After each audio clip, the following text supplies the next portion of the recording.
Well, the Bills just took care of business and wrapped up the AFC East division, taking down the San Francisco 49ers 35-10. Josh Allen and company improved to 10-2, which is not reflected in this graphic. But just know Buffalo is 10-2. The Ravens still squarely involved in the playoff picture, but 8-5 and a game and a half back of the Pittsburgh Steelers, who, again, they will see at their place for round 2 of the rivalry coming up on December 21st, which is smack dab in the middle of a 3-game, 10-day type of stretch. The Giants on the 15th, the Steelers on the 21st, followed by the Texans in Houston on Christmas afternoon. And, of course, Kansas City in great position right now, as usual, to not only lock up that first overall seed, but that first round bye that comes along with it. Lamar Jackson was animated, to say the very least, in his post-game press conference, as Jeff noted on X. More resolute than frustrated, according to Jeff, and I would agree with that. He was already talking about the Giants game after the bye. He banged the podium several times, let a few expletives rip, and essentially said the Ravens can't worry about the Steelers. They need to worry about themselves. He also shared this message that Felicia Jones, Miss Jones, his mother, his biggest advocate, his biggest fan, talked to him about post-game. Opportunities to run today for you that you may have passed up. Yeah, my mama just told me that. She just cussed me out. So like I'm mad. So like we gonna get after it, bro. I ain't gonna lie to you. We gonna get after it. I can't wait till this bye get on. Like we got the Giants coming up. I'm ready to go. Like I'm just ready to go, man. So what did she cuss you out about? She said it was lanes I should have took and ran. But I was just trying to let guys develop routes. We had developing routes. I was just trying to go through my progression. But yeah, she right. I'm gonna do my like I ain't. I'm sorry. I'm sorry for this. I'm just mad because I feel like we should win these games and we not getting them done. Not just tonight, but the last weeks. Have you been making a concerted effort to run less? It seems like there have been. No, that's not on my mind. No, that's not on my mind. I'm just trying to let things happen and trying to give my guys opportunities to get in the ball. That's all. Just going through my progressions. Lamar, I mean, obviously you're talking about being frustrated right here about not closing these games. How much that frustration is reserved for your own performance? I'm always going to put myself at the front line, no matter if I played good or not. I played all right. But, yeah, I'm just ticked off because we left things out there on that field. Me, everyone. It's a team sport. It's not no I and team. Yeah, that's about as spirited as you'll see Lamar Jackson, which is what Jeff was noting online, and deservedly so. This was a disappointing performance. And while it's on Justin Tucker, Lamar was below his standard. 23 of 36 for 237 yards, 2 touchdowns. He was sacked 3 times. He finished with a quarterback rating of 101.3. No picks, no turnovers, 2 fumbles, both of which were recovered, several overthrows. And what reporters were getting at there that I wanted to expand on for a second is this indecisiveness, is this reluctance, is this hesitance.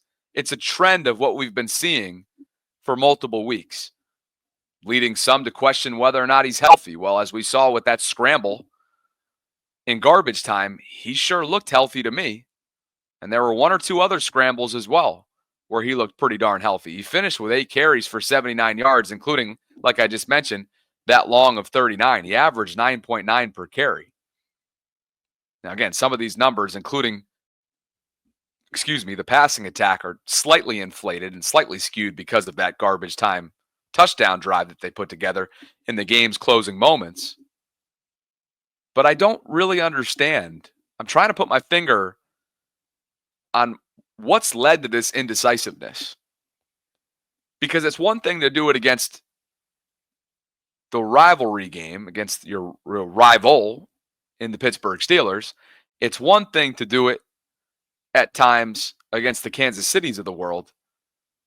But coming in here, you're 23-1 against the NFC, now 23-2. By the way, Saquon beat him both times as a member of the New York Giants the first time around with Daniel Jones, and now as a member of the Philadelphia Eagles. That's neither here nor there, but just an interesting statistic. Not many NFC people can say that. Matter of fact, Saquon's the only NFC player that can say that about his head-to-head matchups with Lamar, if I'm not mistaken. But this reluctance to me is something that we saw at times in the AFC Championship game. And now, 11 months later, it's rearing its ugly head again. Make no mistake about it. This is on Justin Tucker. But as we evaluate Lamar Jackson and as we hold him to the MVP standard that he holds himself to, these are the types of things that need to be discussed after a game where he lacked rhythm. He lacked consistency. I thought he settled several times on third down with simple checkdowns that went nowhere. I thought he was inaccurate at times. You could see Zay Flowers was really frustrated by his involvement or lack thereof in the target share today.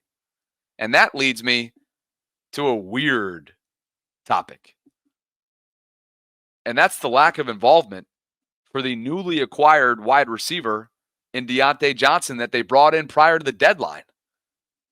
John Harbaugh made it even weirder when he had this to say when asked about it postgame. Rashad Bateman, I don't know if the knee injury. Is Diontae Johnson available? I know he didn't look like he played. Yeah, I'm not really ready to comment on that right now. I will be. Just don't have enough information right now to talk about that. Don't have enough information as the head coach to talk about that. What? Rashad Bateman goes down with a knee, is ruled out not long after. Nobody needs a bye week more than Rashad, Kyle Van Noy. I'm sure Lamar, I'm sure Roquan could use it. I'm sure Travis Jones could use it. This entire team could use it. They've played 13 straight weeks, for God's sakes. Quote, I'm not really ready to comment on that right now. I will be, but I don't have enough information right now. John Harbaugh referring to the new addition, Diontae Johnson. If you can remember, in recent weeks since joining the Ravens, there have been a couple cryptic tweets posted by Diontae, one of which was deleted not long after, leading you to believe that he was feeling a little unsettled, perhaps emotional. He obviously was open to the opportunity for a change of scenery outside of Carolina. It's been nothing short of a disaster and a disappointment for the Panthers this year. And for the Ravens, monetarily speaking, from a team building perspective, they really gave up nothing to get Diontae. He was essentially free.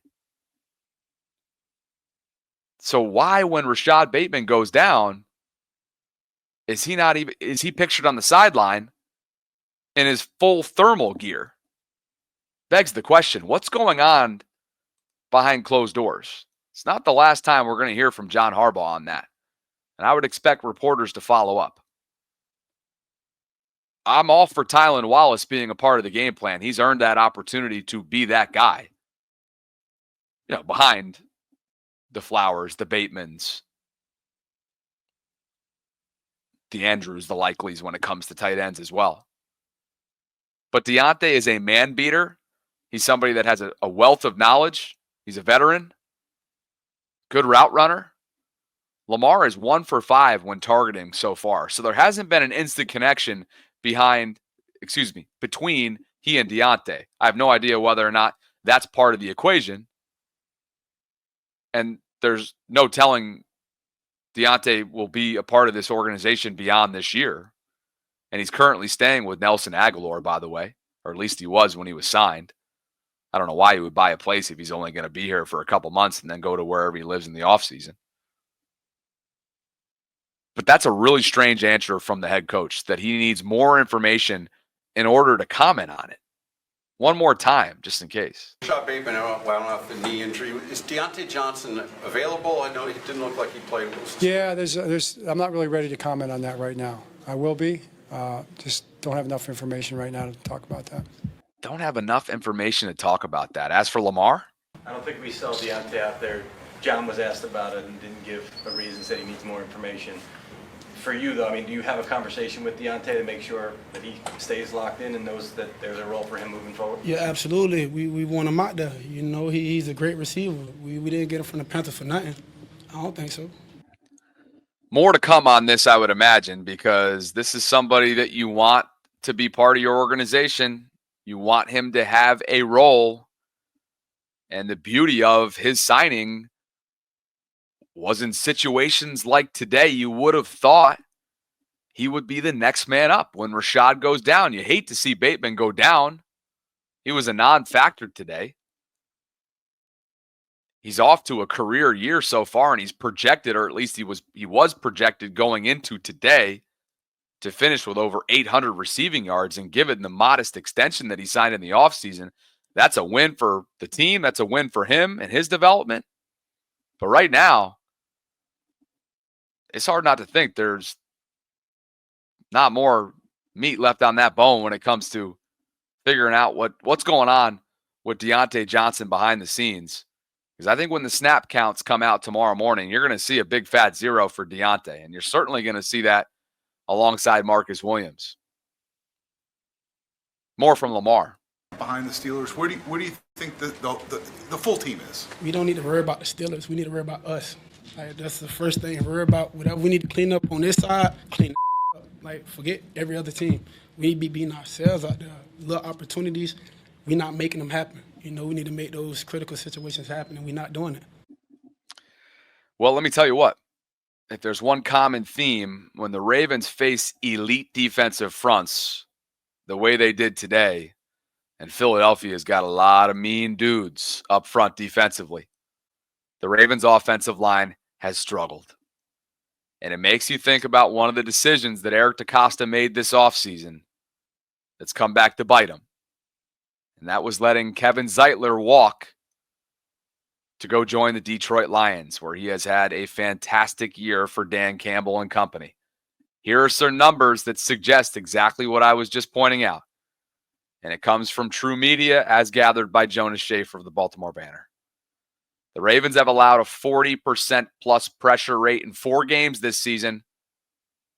And look who they've all come against. In-division opponents and Philadelphia. 3 of the 4 of which have went down as losses. A win versus the Bengals, a 42.6% pressure rate.